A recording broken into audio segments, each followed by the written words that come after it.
Welcome to Samuels.here channel.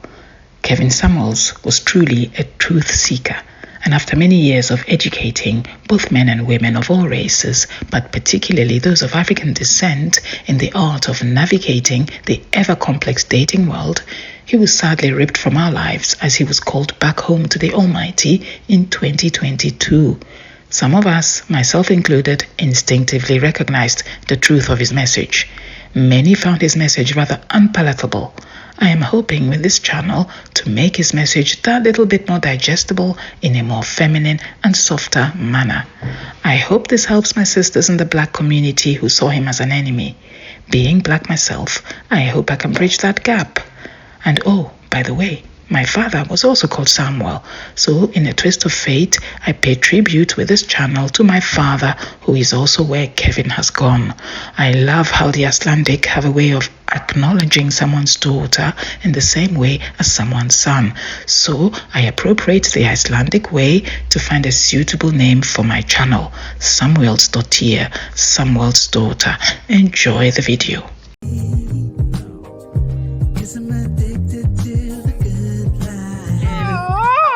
Stalking you, not really, but I've got turned on to you about 2 months ago, and I think I've watched almost all of your videos.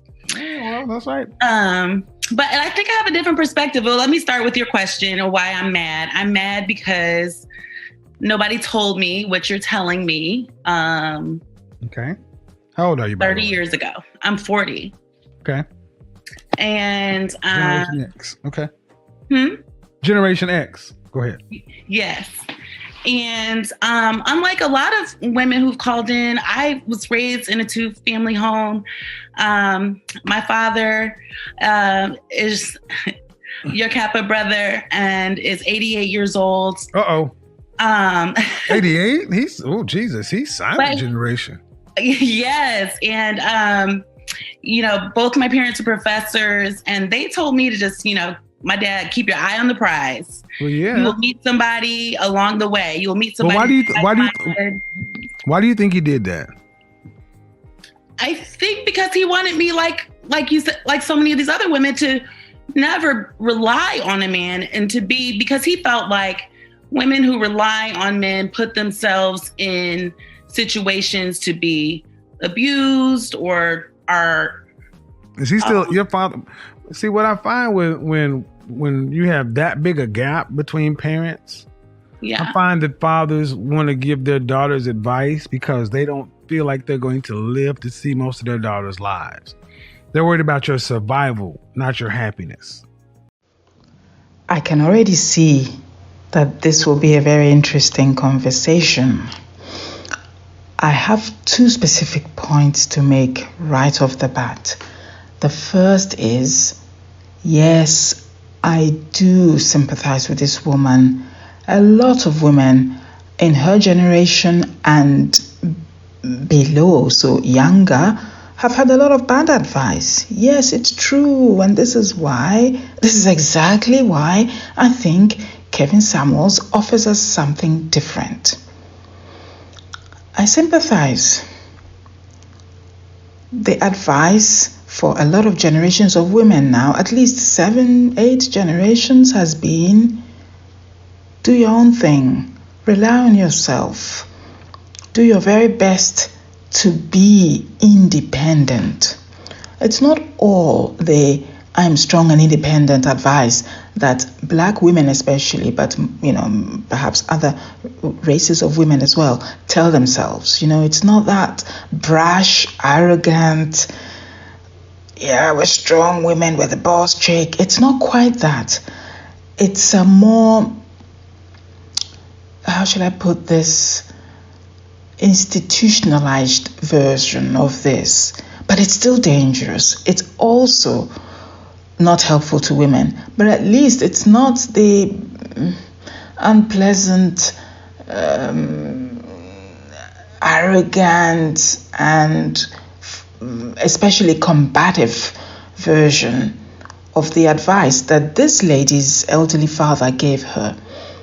And as Kevin Samuels, and this gets me onto the second point that I wanted to make here, the age gap I think it's also important. This father knows that, he won't be here. Not even he may not. He won't be here for much longer. His daughter is already 40.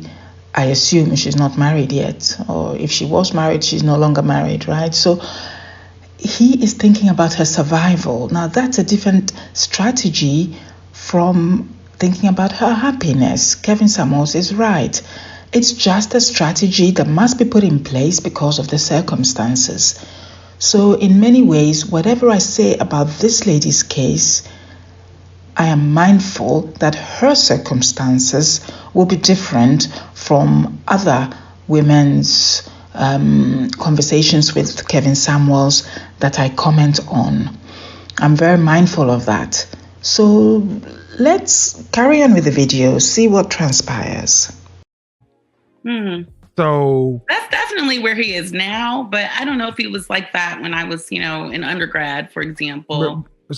But he's 88 and you're 40? Yes. So he was 40, he was almost 50 when you were born. Exactly. Mm-hmm. It's a different calculus. I mean, but he told you to keep your head down, go to school, and you'll find love. Yeah, you'll find someone who's like-minded. He was always afraid I'd fall for a thug. I was into the bad boys in high school. But Silent Generation, that's how it happened. It happened in that generation. Yeah. I agree. Right. It did. So they were born. He was born in what, 32? Exactly. Mm-hmm. I'm good with math. So he was born in 32. So yeah, keep your head down, and if you go. Right, because that's how he met my mother. They're both professors. She worked for sure, and was like the leader of our household, of our child rearing, I would say. He was the financial leader. But how many siblings do you have? He was a Southern Belle from Arkansas. So I feel like I have my femininity. How many siblings do you have? Two brothers. Okay. One older, one younger. Mm-hmm. Did your mother pledge a sorority? Yes, she's a Delta, as am I, and both of my brothers are Catholics. Holy shit. Okay, now it makes sense. Give me a second. Yes, we have several PhDs in our family, several. It's the unholy alliance, Alpha and Delta. That either goes exceptionally well or exceptionally wild. There's too much red in one house. Whew. All right, so your brother's you're a legacy. Your mom was a Delta, you're a Delta. Yes. Your father's a Nupe, your brother's a Nupe. Are your brothers married? One is going through a separation and the other is not married, no. Okay. So so you were lied to at 40. I was lied to, very young. We were all lied to. We were all lied to. Why aren't you married? I wish I knew what all this sorority Greek letters all meant for the American society. I am not American, unfortunately, so I can't really comment on that part of the conversation. But anyway, perhaps it's a little bit relevant, but I suspect in the grand scheme of things, it doesn't really matter, as I still can make sense of the conversation. Now, I'm pleased to see that Kevin Samuels acknowledges that, this lady was certainly lied to, but also he was lied to. We were all lied to. It's true. I think we can't get away from that. So in many ways, this is why I have so much sympathy for especially women. Now, interestingly enough, I think Kevin Samuels was about to make that point that even though both sexes were lied to, unfortunately, he started by saying that, unfortunately, I think he was going to say it's women who are harder hit, just because it is we who have a time limit, at least for attractiveness signals, for fertility, etc. I think he was getting onto that, but somehow she said something, and I think his train of thought was interrupted. But maybe he goes back to that. We'll see later on in the video. So we've established that she was lied to as was indeed everyone else of that generation. The father's advice was not wrong. Now, this is a very important point I want to get on to. In my previous video, Almost There, where a young woman who is, who was virginal when she met her I hope now husband, but the boyfriend, she was somehow transposing advice that would have made sense many years ago, hundreds of years ago, up until perhaps the 1950s. She was trying to give that advice to women of today. And I made the comment that you can't. This is what we must realize if we are to correct the wrongs of the current dating market. You cannot transpose advice meant for a different generation to a later generation. It just doesn't work, because the dynamics are different for each generation. The general principle is, I suppose, in order. I think in every single generation, even in 2,000 years to come, I think for the male-female dynamic to work, women should try to keep their virginity, their innocence to a maximum, meaning they should keep the body count to a minimum. I think long after I am dead, this advice will still be relevant in some way. But the advice that lady in the video Almost There was trying to give doesn't quite work in today's market, because it's been too much abuse of the system. At least women have abused the system and have tried to take too much of the cake as they are allowed. We want to have our cake and eat it, right? We want to be independent. We also want to be sexually free, and we want to be as liberated as possible. But on the other hand, we want the men to retain their traditional roles and be providers.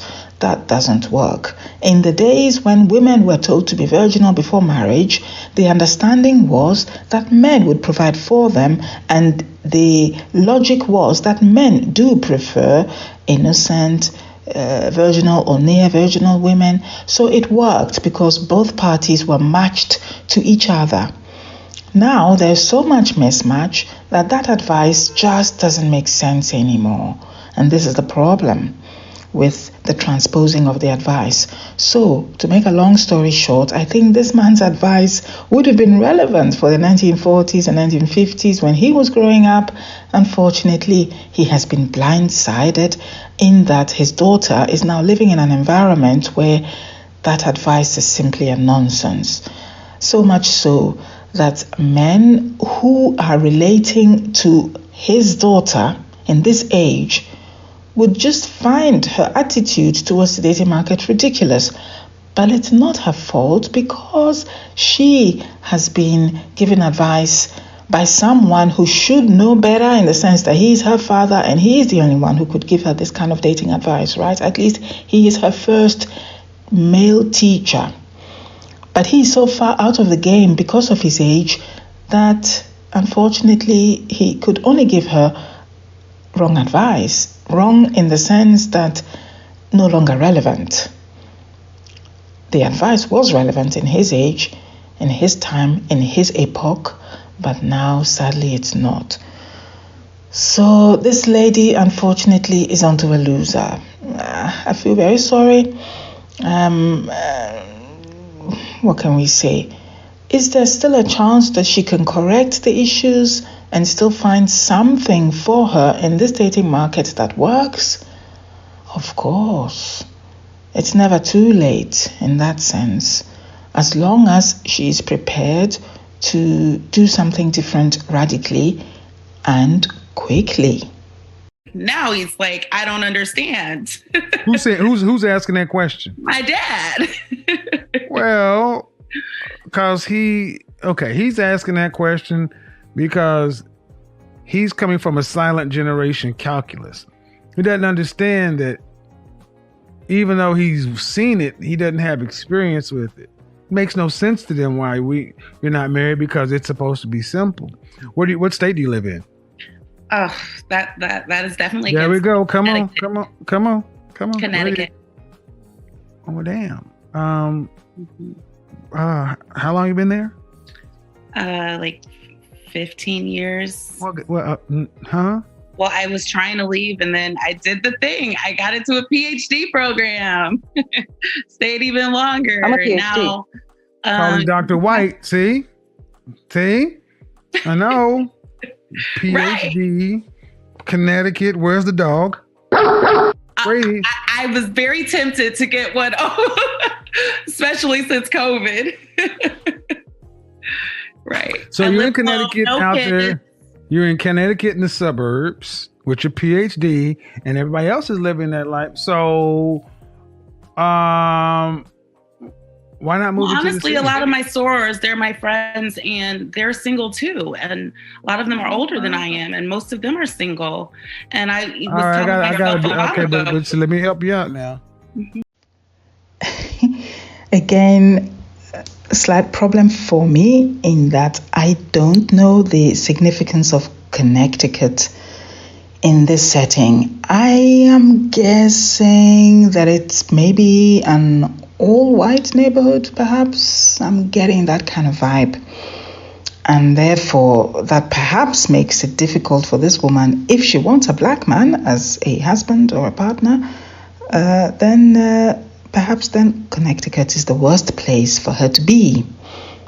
And of course, she also ticks all the boxes in terms of all what Kevin Samuels finds abhorrent about women of that generation, especially black women. She's got the PhD, she's older, the dog thing. It's really funny that she even... I think quite graciously, I like this lady actually, she is acknowledging that yes, there have been a lot of mistakes to get her to the point where she's 40 and single and not wanting to be single, and she's pleasant enough to speak to. She's lovely, I don't have any problem with her. And actually, you notice neither does Kevin Samuels. I think he also sympathizes with her. I like how she says, to make your point about the dog thing, I almost got a dog in the COVID pandemic, so it's all lovely banter, Now, this is a good example for all the other ladies. Can I just make this point? This lady is in a bad predicament, and she's 40 and she wants to be married, presumably also wants to have children, and she doesn't even have a boyfriend, not even a first date yet. So she's in a real predicament. And yet, when she comes to speak to Kevin Samuels, she's not aggressive and rude and desperate. She's just having a conversation with him, a normal conversation. She's keeping her emotions in check. This is just, may I say, a nice reminder that no matter how bad things get, in order to elicit sympathy, in order to get someone else to help you, please be mindful of the fact that they need to somehow find something agreeable in you in order to help you. I think this lady will succeed in the dating market. We can't all have the situation where we all get married at 22 and have 5 children by the time we are 45. No, there are variations in family structure, in partnerships. She may find a nice man who's maybe 50 or 60, with whom she clicks, maybe an intellectual, an academic like her. And they may decide to just live a quiet life in the suburbs of Connecticut. Maybe even she gets a white man, I don't know if her preference is a black man. Maybe it's not even, So she may find someone with whom she really connects and they live a peaceful life together without children. Or they may adopt either children or even adults of the age that is appropriate for them, kind of not officially, of course. You cannot adopt an adult, but you know what I mean? They could even have nephews and nieces or friends' children who are de facto children for them. I don't think all is lost. There are many variations in family structure, family formation, and I think, with the right attitude and with a joyful heart, with a grateful heart, one can find something that one is happy with. It doesn't have to be the perfect scenario. So I think with a little adjustment of her mindset, she has a lot to correct, mind you. She's been told so many things that unfortunately were not appropriate for her generation, and she has to live with that knowledge, with that regret. But it wasn't her fault, and I don't think that she's the typical, I'm sorry to say this, the ghetto rat who's accrued so many sexual partners and is a single mother of four different baby fathers and all that. I don't think she's that type. So, even though things may look horrendously desperate for her, she may win. And this is the point, whatever your circumstances, you can turn it around. This is what Kevin Samuel's message was, and I hope that this is what my message is. The point is not to point and laugh at people who made mistakes. The point is to help them. And this is about blood sport. If you got to kneecap one of these sorors to get to a man, you don't need to do that. I'm sorry, ladies. Interested. There is one Kappa who's interested. What I'm saying is so many of you ladies try to do this. Instead of getting your ass in the life raft yourself, you try to make sure you can all get to the raft, and y'all can't all fit in. You're in Connecticut at 40 years old in the pandemic. New York City is one state. New York or Manhattan is one state. Yeah, it's only an hour. Okay, but where do you work? Do you work remotely? Right now, yes. Okay, so carry your ass into Manhattan and work remotely. And be around all the single people. Just get up and move. Okay. Very quick point. Yeah, this is a setback in our thinking in general. Listen to this. This woman is contending herself with the knowledge that there are other single women, perhaps academics like her. We're all single out here. So she thinks, well, I'm okay. At least I'm not the only single one. This is false thinking. And Kevin immediately smashes that and says, look, you get onto the raft yourself. Stop looking around and saying we're all in the water after the Titanic, so I'm all right, Jack, because we cannot drown together. No, get yourself onto the raft. This is one area of life where a woman needs to be rather selfish. Don't think, well, my sister or my cousin, my friends, we're all single. Yeah, there is safety in numbers. No, if everyone tries to get themselves out of the side of the dating market they don't want to be, i.e. single, if everyone tries to get themselves out of that single market, everyone wins. Do you see the difference? It's not that together people can pull themselves up. Each man or each woman for himself or herself.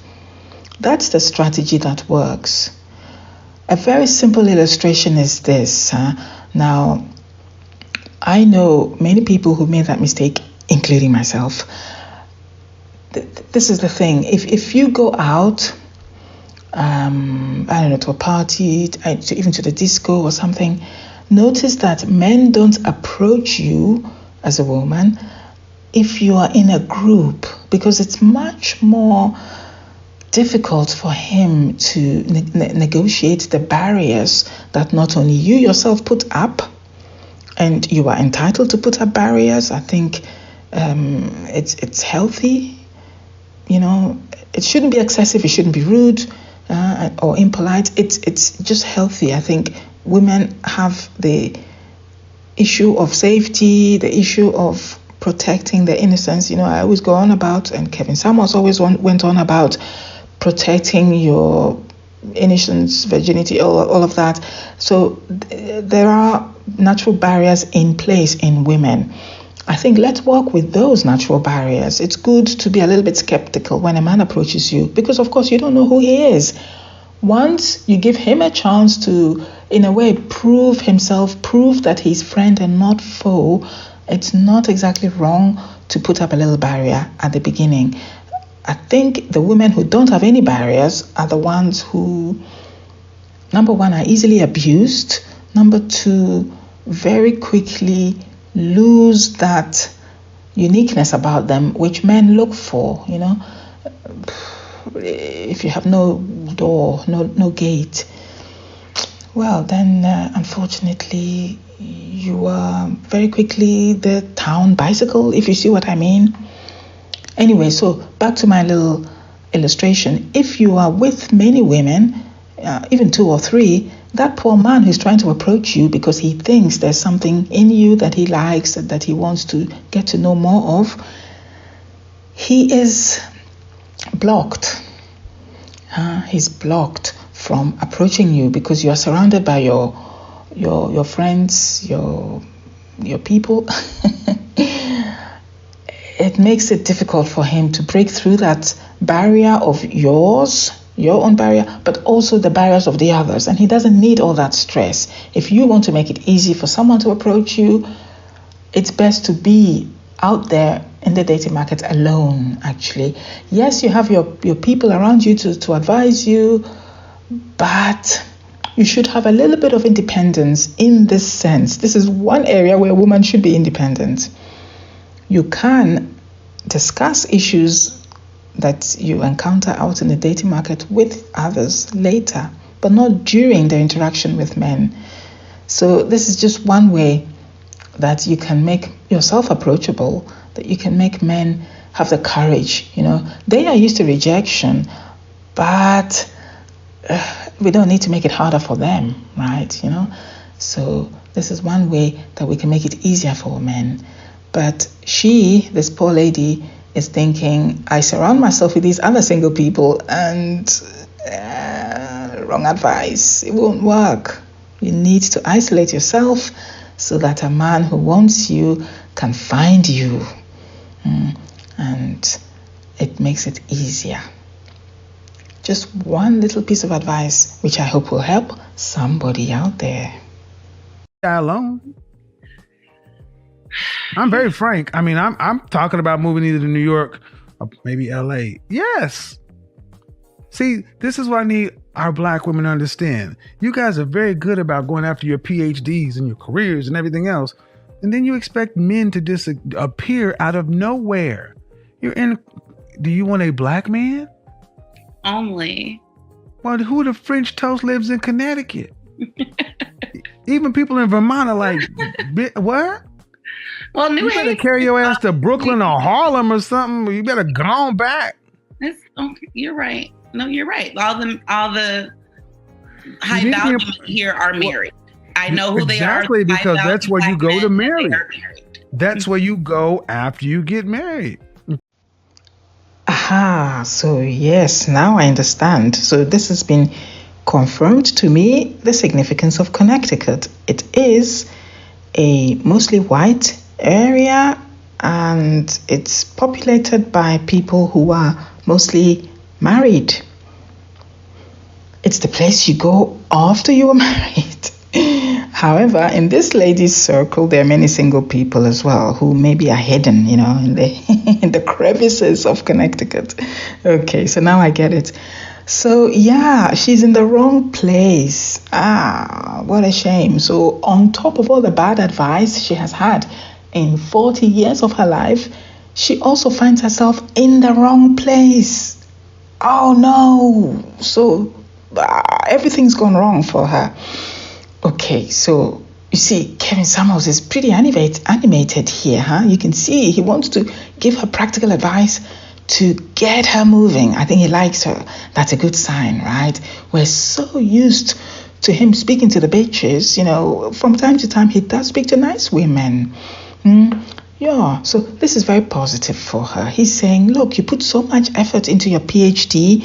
Why don't you invest a little bit more of your effort, a bit more of your time, a bit more of your energy into the dating market, and you can turn things around. I can help you. As long as you listen to my advice, you're getting married tomorrow, lady. Okay, it's not quite like that. But you see what I mean? He is a bit... You're excited about helping her, I feel. Let me know if you think otherwise. I think it's nice to see him like this. Very often you see him dejected, like, oh my God, what do I do with this one? She's even rude. I don't even want to speak to her. So it's nice to see this kind of change. I've had quite a few, in my small number of videos that I've made, I've had quite a few women that I already understand that Kevin wants to help. This is nice to see. I have to be honest. It's great to see, because if he is willing to help someone individually, you can imagine that the women especially watching his videos feel, well, my circumstances are actually a little bit better than this woman. So if he's willing to help that woman, then there's a chance for me. All is not lost. And this is the message of hope that I myself would like to emanate on this channel. Just remember, hope is not lost. Whatever mistakes you've engaged in the past, even if it's single motherhood, that's like the worst sin you can make in the dating market of today. But even if you're there, I'm not going to tell you to just pack it all in. What I am saying is, and what Mr. Samuels has always said is, be prepared to change something. Don't expect things to fall into your lap. Be prepared to change something with a good attitude, with a good heart. You will make it. If I moved up there, I would have my family in Connecticut. Well, maybe not. I'm a city guy. But the point is, you have your sorors, and y'all all have the same thing. How many of your sororities, how many of them are single? Are you talking about 1, 2, 3, 4, 5? How many of them? Oh, I have like my whole clique. It's like single women, and I've been hanging out with them. Give me a number. Let's say 6. Okay, 6. If I threw one man in front of you, one will get him, the other 5 are bridesmaids. Go. I think I shall end this video here, but I'll make a part 2 where I follow up the rest of the conversation with this lady, because I think her case is actually quite demonstrative, quite illustrative of a lot of women's predicament nowadays. So we shall analyze the whole video right to the end. So I'll just end this first part here and see you in the second part shortly. Until that moment, I wish you a lovely day.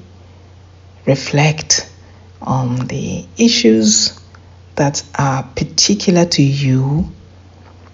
Yes, we all have had bad advice, but let's start to correct those bad inputs from others and see where we can correct the issues ourselves.